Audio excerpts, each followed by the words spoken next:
आमच्या शाळेमध्ये माझी शाळा माझे उपक्रम या हेडिंग खाली म्हणजे या नावा अंतर्गत मी आपल्याला आमची जिल्हा परिषद शाळा बोरधर केंद्र रायपूर तालुका नवापूर जिल्हा नंदुरबार आमच्या शाळेमध्ये जो आम्ही उपक्रम घेतला आहे आणि त्याचा खूप चांगला फायदा मला झाला, त्यामुळे हा उपक्रम सगळ्या शिक्षकांना सांगावा अशी मला एक मनातनं आवाज आला, म्हणून मी तो या ठिकाणी सगळ्यांना सांगतो। या उपक्रमाचं नाव आहे चॅलेंज बॉक्स। म्हणजे प्रत्येक विद्यार्थ्याला किंवा आपल्याला सुद्धा जर एखादं चॅलेंज कोणी दिलं तर आपण ते चॅलेंज पूर्ण करण्यासाठी अगदी मनापासून प्रयत्न करतो।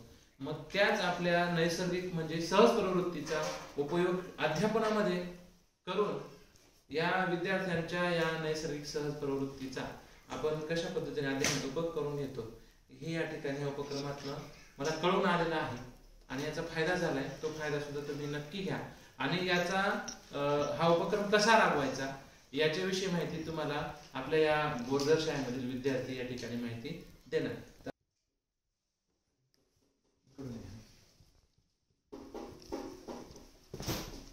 सांग ना सांग। नमस्कार, माझे नाव आहे प्रिन्स रवींद्र गावित। जिल्हा परिषद शाळा बोरधर येथे मी शिकतो। केंद्र रायपूर तालुका नवापूर आणि जिल्हा नंदुरबार। तर मी तुम्हाला आम्ही शाळेत जे चॅलेंज बॉक्स आहेत त्यांच्या विषयाने मी तुम्हाला माहिती देणार आहे।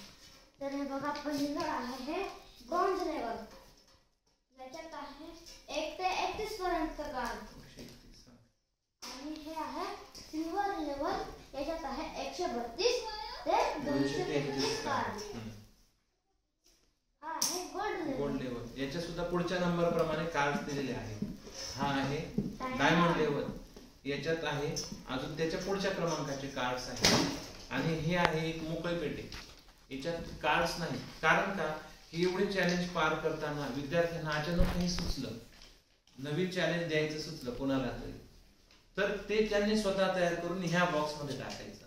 म्हणजे त्यांच्या संपूर्ण प्रवृत्तीला नवीन विचारांना त्या ठिकाणी आपण ही जागा उपलब्ध करून दिलेली आहे। एक मिनिट हा प्लीज, आता मी थोडस पुढचं सांगतो।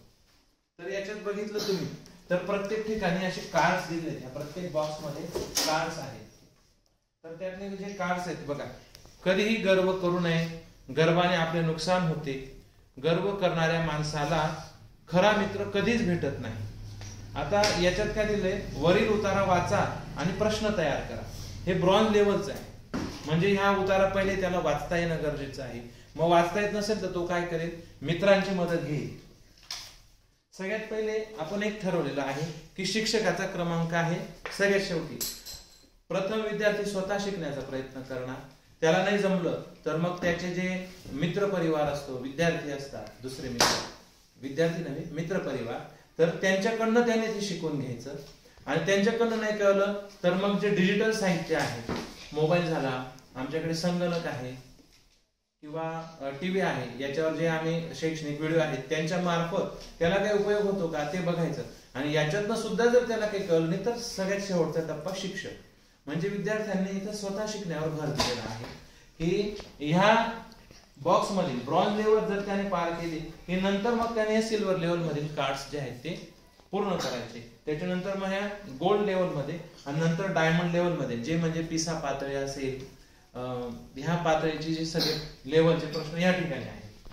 म्हणजे काठीण्य पातळी वाढवत गेलेलो आहे आणि हे मुलांसाठी त्यांचे विचार मांडण्यासाठी ही जागा उपलब्ध करून दिली आहे। म्हणजे मुलं त्यांच्या पद्धतीने या ठिकाणी शिकू शकतात। जर काही ठिकाणी मी जर आपल्याला कार्ड दाखवले, समजा आता हे बघा, या ठिकाणी हा तक्ता दिलेला आहे, त्याच्यात म्हणजे इथून जवळून दाखवतो मी, इथं यातून प्राणी पक्षी व फळांची नावे शोधा।